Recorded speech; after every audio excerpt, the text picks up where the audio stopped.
অঙ্গীকার পুরা করার জন্য ডাকেন। অঙ্গীকার অঙ্গীকার পুরা করার জন্য ডাকেন। কেননা কিয়ামতের দিন, হায় হায়, আমি তো বলি, জানি না বুঝবেন কি বুঝবেন না, আমি বলি এই উম্মতকে দুনিয়াতে পাঠানেরই কথা ছিল না। কি অনেক কিছু মিলাইলে দেখা যায় আমাদেরকে পাঠানেরই মনে হয় কথা ছিল না। নাহলে এত ছোট জীবন দিবেন কেন? 60-70 বৎসর, কত কাউকে তো হাজারও দিলেন, ঠিক না? আমাদেরকে 60-70 বৎসর দিয়ে কেন পাঠাইলেন? আবার 60-70 বৎসর দেওয়ার পরেও 2 পর্বে আমাদের জীবনটাকে আল্লাহ কমায় দিছেন, লেস করে দিছেন, বাদ দিয়া দিছেন। প্রথম 15 বৎসর হিসাবে আসবে না, যতক্ষণ পর্যন্ত বালেগ না হয়, কলম তার বিরুদ্ধে যায় না, পক্ষে চলতে পারে, বিরুদ্ধে চলবে না, রুফিয়াল কালাম। এইখানে 15 বৎসর বাদ। তারপরে যেটা থাইকা যায় 60 আর 70-এর ভিতর থেকে, যতক্ষণ আমরা ঘুমাই 4-6 ঘন্টা আর 8 ঘন্টা, এটাও কলম উঠানো থাকে, আমাদের বিরুদ্ধে যায় না, এটাও মাপ, এটাও। তাইলে আর থাকলো কি? কোরআন আমাকে বুঝায় এত অল্প সময়ের জন্য কেন পাঠাইলেন। তাহলে কোরআনের ভিতরে ডুব দিলে মনে হয় বুঝে আসে। আল্লাহ মনে করেন যে কেন পাঠাইলাম, কিয়ামতের দিন তোমাদেরকে আমার পক্ষে সাক্ষী হিসাবে আমার পাশে দাঁড় করাবো। শুহাদা আলান নাস, কিয়ামতের দিন এই উম্মত আল্লাহর পাশে সাক্ষী হিসাবে দাঁড় করাবে আল্লাহ। সমস্ত উম্মতের উপরে আমাদেরকে সাক্ষী হিসাবে দাঁড় করাবে আল্লাহর পাশে। ইনশাআল্লাহ এই উম্মত কিয়ামতের মাঠে দাঁড়াবে না, সেই উম্মত স্টেজে দাঁড়াবে। স্টেজে আল্লাহর পাশে স্টেজ লাগানো হবে, ওই স্টেজে এই উম্মত দাঁড়াবে। কেননা আসামি আর সাক্ষী এক জায়গায় দাঁড়ায় নাকি? দুইজনের মান একটা, দুইজনের মান ভিন্ন, ঠিক না? আমরা পাশে, না কোরআন বলতেছে শুহাদা আলান নাস ওয়া ইয়াকুনুর রাসূলু শাহীদান আলাইকুম ওয়া তাকুনু শুহাদা আলান নাস। আমরা সাক্ষী। আল্লাহ বলে কম সময় দিয়া কেন পাঠাইলাম জানো? কিয়ামতের দিন কেউ প্রশ্ন করতে পারে যে এরা যে সাক্ষী হিসাবে দাঁড়াইলো, এরা তো দুনিয়াই দেখে নেয়, তাইলে আবার সাক্ষী হবে তো হবে কি কইরা? ওই দিন যেন আমি বলতে পারি এদের পা উঠায়া দেখো, এরা এখনো দুনিয়ার মাটি লাগানো আছে, যদিও কম সময়ের জন্য। মনে হয় আমাদেরকে দুনিয়া পালানোর জন্য আল্লাহ পাঠাইছেন। অনেক সময় বলে না, আরে আপনার টাইম নাই, তাতে কি আসে যায়, আমার বাড়িটা পাড়ায় চলে যায়। আল্লাহ মনে হয় এই জন্য পাঠাইছেন যেন আমরা দুনিয়াটা পাড়ায় চলে যাই। অল্প সময় দিয়ে আল্লাহ পাঠাইছেন, বেশি সময় আমাদেরকে দেন নাই, শুধু নবীজির কারণে। এই জন্যই তো আমি বলি, জানি না ওলামা একমত হবে কি হবে না। এই উম্মত দুনিয়ায় আসারই ছিল না। এই উম্মতকে আল্লাহ বাছাই কইরা, প্রথম তো এই উম্মতকে 3 বার আল্লাহ কুদরতি হাত লাগাইছেন এই উম্মতের উপরে। জন্ম লগ্নে একবার খলাকতু বিয়াদিহি, দ্বিতীয়বার কুদরতি হাত লাগাইছেন হুয়াজতাবাকুম, বাছাই লগ্নে দ্বিতীয়বার আমাদেরকে আল্লাহ বাছাই করছেন। বাছাই সমগ্র মানব জাতির ভিতর থেকে আমাকে উঠাইতে উঠাইতে কত কুঠি উঠানের পরে মনে হয় আমি আল্লাহর কুদরতি হাতে আসছি, আর আল্লাহ বলছে যা তোকে উম্মতে মুহাম্মদী বানাই। বাছাই পড়বে, তৃতীয় আল্লাহর কুদরতি হাত লাগছে আমাদের উপরে। আল্লাহ আমাদের উপরে চিহ্ন লাগায় দিয়েছেন। চিহ্ন, চিহ্ন বোঝেন, যেন কিয়ামতের দিন হারায় না যায়। আল্লাহ সাহাবা জিজ্ঞাসা করছে, ইয়া রাসূলুল্লাহ, সমগ্র মানব গোষ্ঠী উঠবে, আপনি আমাদেরকে খুঁজে পাবেন কি কইরা? তা আল্লাহ রাসূল হাসতেছিল আর বলতেছিল, চিহ্ন লাগানো আছে, চিহ্ন। কই সেই চিহ্ন আবার কি? কই গুররাম মুআজ্জিলিনা মিন আসারিস সুজুদ, তোমাদের নামাজের জায়গা উজুর জায়গার থেকে নূর ফুটা বাহির হবে, আর কারো বাহির হবে না। আমি নূর দেইকা চিহ্ন, তোমরা আমার, আমি ডাইকা ডাইকা কাছে নি। চিহ্ন লাগায় দিয়েছেন কুদরতি হাত দিয়ে, স্টিকার লাগায় দিয়েছেন কুদরতি হাত দিয়ে। স্টিকার চিনেন? কোম্পানির লেবেল আছে, এই যে লেবেল লাগায় দিছে কোম্পানি। আল্লাহ আমাদের উপরে লেবেল লাগায় দিয়েছেন কুদরতি হাত দিয়া। কুনতুম খায়রা উম্মাহ, এটা লেবেল, এটা স্টিকার, লেবেল লাগায় দিয়েছেন তোমরা খায়রে উম্মাহ। আফসোস কোত্থেকে যেমনি আমি হারায় কত দূর চলে গেছি। প্রথম স্বাধীনতা দিছেন আল্লাহ শিক্ষাগত, দ্বিতীয় স্বাধীনতা দিছেন আল্লাহ পেশাগত, তৃতীয় স্বাধীনতা আল্লাহ দিছেন মত আদর্শগত। স্বাধীনতা যদি না দিতেন সব আল্লাহর, আর আপনি টক শোতে বসে বলবেন আল্লাহর বিরুদ্ধে, আর আপনি চিৎকার দিয়ে বলবেন গড ইজ নাথিং। হ্যাঁ, অস্তিত্ব কে দিছে? বাক স্বাধীনতা, যেটা মত আদর্শের স্বাধীনতা দিছে আল্লাহ, এই জন্য কিচ্ছু বলেন, শুধু অপেক্ষা করেন অপেক্ষা।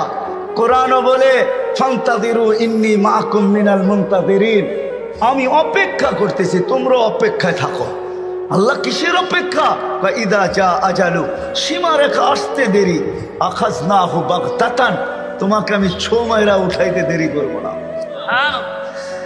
লা তুসআলুনা আনিন নাঈম, তারপরে তোমাকে একটা একটা জিজ্ঞাসা করব, তারপরে দেখি তুমি যাও কোথায়, কোথায় যাবে তুমি। সত্য এটাই,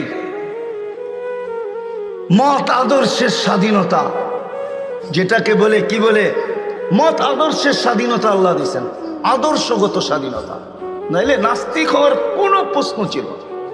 অস্তিত্ব দিবে আল্লাহ, আপনি বলবেন আল্লাহর বিরুদ্ধে, এটা পসিবল ছিল না, ইম্পসিবল। আল্লাহ দেখায় দিয়েছেন 2020-এ, দেখায় নাই? কি দেখাইছে? হ্যাঁ, সারা দুনিয়া, যেই দুনিয়া নিজেকে এত শিক্ষিত মনে করে, এত আপডেট মনে করে, এত এডুকেটেড মনে করে, এত উন্নত মনে করে, এত আধুনিক মনে করে, ওই পুরা দুনিয়াকে আল্লাহ লকডাউন লাগাই দিছে। আপনি বলেন আপনাকে মাস্ক পড়ায় নাই, আল্লাহ দুনিয়ারে মাস্ক পড়ায় দিছে, দুনিয়াকে। আপনাকে আমাকে পড়ায় নাই, দুনিয়াকে মাস্ক পড়ায় দিছে। আল্লাহ বলে আমি আল্লাহ, ইচ্ছা করলে যা খুশি তা করতে পারি। কি এখনো বহুত মানুষ মাস্ক পড়া করে, ঠিক না? হ্যাঁ, পড়ে না? কি কি ভয়ে পড়ে? করুণা এখনো আছে, ঠিক না? আপনারা বলবেন আমরা তো কুমিল্লার মানুষ, 2020-ও পড়ি না, ঠিক না? না পড়তে পারেন, কেননা টেলিভিশনে এত বড় বড় দেখছেন, আর ভাবছেন নাকের ছিদ্র তো এত বড় না, এটা যাবে তো যাবে কোন দিক দিয়া, ঠিক না? এখন যদি প্রশ্ন উঠায় মুখ দিয়া যাবে, কয় সারাদিনই তো পান খাই, বিড়ি খাই, সিগারেট খাই, এটা সেটা খাইতে থাকি, মুখ দিয়া যাবে তো যাবে কোন দিক দিয়া, ঠিক না? হ্যাঁ, এই জন্য নাও পড়তে পারেন। আল্লাহ মত আদর্শের স্বাধীনতা দিছেন। চতুর্থ স্বাধীনতা দিছেন সোসাইটিগত, সমর্থ থাকলে দুনিয়ার যেই কোথাও বাস করতে পারে। আমি চিনি কুমিল্লার অনেক মানুষ যারা আমেরিকাতে বাস করে, আমি চিনি অনেককে কুমিল্লার যারা অস্ট্রেলিয়া বাস করে, যারা ক্যানাডায় বাস করে, আমি চিনি ইউরোপে বাস করে, চিনি আমি অনেককে চিনি, আমাকেও চিনি। সমর্থ আছে, দুনিয়ার যে কোথাও বাস করতে পারে। আর পঞ্চম স্বাধীনতা, এই ছোট জীবনটা, যেমন স্কুলে খেলার সময় একটা পর্ব হয়, যেমন খুশি তেমন সাজো।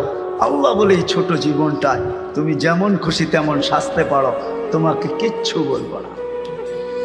স্বাধীনতা দিনা, নাইলে কোনোদিন সম্ভব ছিল না। তো কথা ওইখান থেকেই বাহির হয়ে গেছে। যতক্ষণ পর্যন্ত আল্লাহ আল্লাহ রসুলের কাছে আকর্ষণের পাত্র না হব, আর আকর্ষণের পাত্র হব আমলের দ্বারা। কিসের দ্বারা? আর আমল জীবনে আসবে দ্বীনি কথা যত বেশি একাগ্র চিত্তে শুনবো, মনোযোগ সহকারে শুনবো, আর দিলে কাঁদবে, তখনই আমল আসবে। আর আমলের দ্বারা আমি আকর্ষণের পাত্র হব। তখন বংশ কি আল্লাহ দেখবেন না। কুমিল্লার মানুষ, কথা শেষ দিকে চলে আসছি, আমি 6 বার আমি বেলালের বাড়ি দেখছি, 6 বার রাদিয়াল্লাহু তাআলা আনহু। আমি 6 বার ইথিওপিয়া গেছি, 6 বার। এই চোখ থেকে পানি 6 বার ঝরছে, শুধু বাড়ি দেখা, ব্যক্তি তো দেখি নাই, কোত্থেকে দেখবো? সে তো অনেক আগে চলে গেছে, তার দেশের মানুষগুলা দেখছি। কিন্তু একটা অনুমান হয়েছে, একটা এটাকে কি বলে, এতটুকু বুঝতে পারছি যে 1400 বছর আগের বেলাল কেমন ছিল। আজকের মানুষগুলোই যখন পছন্দ হয় না, তো 1400 বছর আগেরটা কেমন হবে? আজকের ইথিওপিয়া আদিস আবাবা রাজধানী, ইউরোপের সাথে টক্কর লাগায় উন্নত হইতেছে, ইউরোপকে পিছিয়ে রেখা দিতেছে।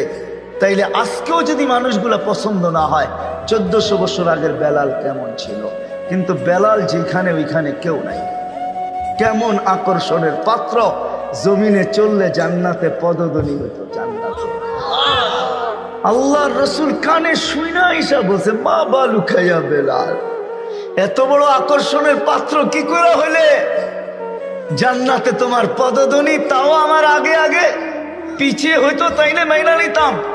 আমার আগে আগে দেখতে তো ছিলাম না, তোমাকে পদধ্বনি শুনতে ছিলাম। জিবরিল আলাইহিস ইসলামকে জিজ্ঞাসা করলাম আমার আগে কে? তো হাসি দিয়া বলল, আবদুকা বেলাল, আপনার গোলাম বেলাল। আয়েশা বলতেছে, হারেস বিন নোমান, তুমি এত আকর্ষণের পাত্র কি করে হইলা? বলছে, কি ইয়া রাসূলুল্লাহ, জান্নাতে ঘুরতেছিলাম, তুমি তাহাজ্জুদে কোরআন পড়তেছিলা, আমার রাত্রেই সফর ছিল, আমি রাত্রেই পৌঁছে গেছি ওইখানে, আর রাত্রই ছিল, সময়কে আল্লাহ থামায়া দিয়েছিলেন, রাত্র ছিল, জান্নাত ভ্রমণ করতেছিলাম, লাউড স্পিকারে তোমার কোরআন শুনতেছিলাম। জিজ্ঞাসা করলাম, হারেস এইখানে আসলো কি কইরা? তো জিবরিল আলাইহিস সালাম হাইসা বললেন, ডেলি রাত্রে পড়ে আর আমরা শুনি। জিজ্ঞাসা করলাম, এই মর্তবা পাইলো কি করে হারেস? সে কয়, মার পায়ের ধুলার বদৌলতে, মার খেদমত করে। আজকালকার সমাজের যুবকরা তো সন্তান মা বাবার খেদমতই করতে চায় না। বললে আবার কুমিল্লার মানুষ রাগ হয়ে যায় কিনা জানি না। হ্যাঁ, কুমিল্লা আসছি এই জন্য মনে ওঠে, হায় ওই দিনের কথা মনে ওঠে যেদিন পুলিশ লাইনের সামনে সন্তান বাপকে গুলি করে মারছে। বুঝা গেছেন না? বুঝা গেল নাই? মানে নাই? বুঝা গেলেন? আমি তো ভুলি নাই আপনাদের এই কাহিনী।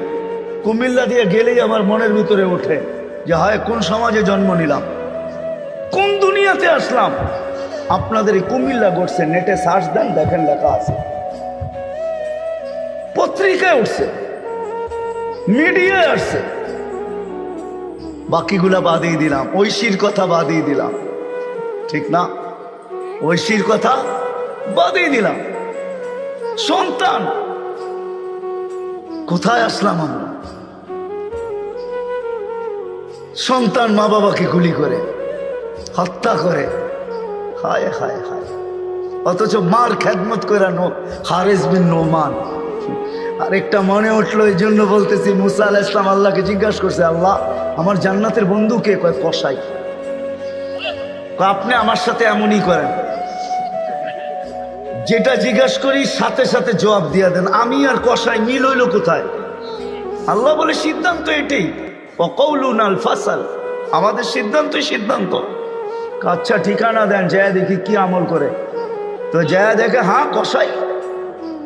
সারাদিন গোস্ত বিক্রি করে যখন বাড়ি যাওয়ার পালা আসছে, তো গোস্তের একটা টুকরাকে নিয়া কিমা বানায়া পোটলার ভিতরে নিয়ে দোকান বন্ধ করতেছে। মুসা আলাইহিস সালাম বলতেছে, তোমার বাড়ি মেহমান হওয়া যাবে? অবশ্যই যাবে, কিন্তু শর্ত আছে, আমি ডাইরেক্ট বাড়ি যাব না, আমার সাথে চলো। তো বলছে ঠিক আছে চললাম। যায় ঢুকছে এক ঝুপড়ির ভিতরে, খুব পরিপাটি সুন্দর, কিচেনে যায় ঢুকা রুটি বানাইছে, তরকারি পাক করছে, রুটিকে চুবাইছে তরকারির ভিতরে, তারপরে এক খুনখুনে বৃদ্ধাকে বুকে টেক লাগায় বসাইছে, পিঠ লাগায় বসাইছে, পিঠ বুকের সাথে লাগায় বসায় নেওয়ালা বানায় বানায় খাওয়াইতেছিল। মুসা আলাইহিস সালাম দেখতেছেন, কেননা ওনার অভিজ্ঞতা ছিল খিজির আলাইহিস সালামের সাথে বেশি প্রশ্ন করা, 3 প্রশ্নেই ওয়াকআউট। আল্লাহর রাসূল বলছে, লাউ সাবারা মুসা লা আলিমনা কাসীরাম মিনাল খাইর। মুসা আলাইহিস সালাম যদি আরেকটু ধৈর্য ধরতেন, তাহলে আমরা আরো তথ্য জানতে পারতাম। তো উনি বুঝে গেছেন চুপ থাকাই ভালো, কিচ্ছু জিজ্ঞাসা করেন নাই। যখন খাওয়া দাওয়া শেষ, পরিপাটি শেষ, শোয়া দিয়া এখন বলতেছে, পাশেই আমার বাড়ি, চলো আমার বাড়িতে মেহমান থাকবে। এখন আর চুপ থাকতে পারেন নাই। তো বলতেছে, শোনো এই বৃদ্ধা কে? আমার মা। সকালে যখন যাই তো পরিপাটি করে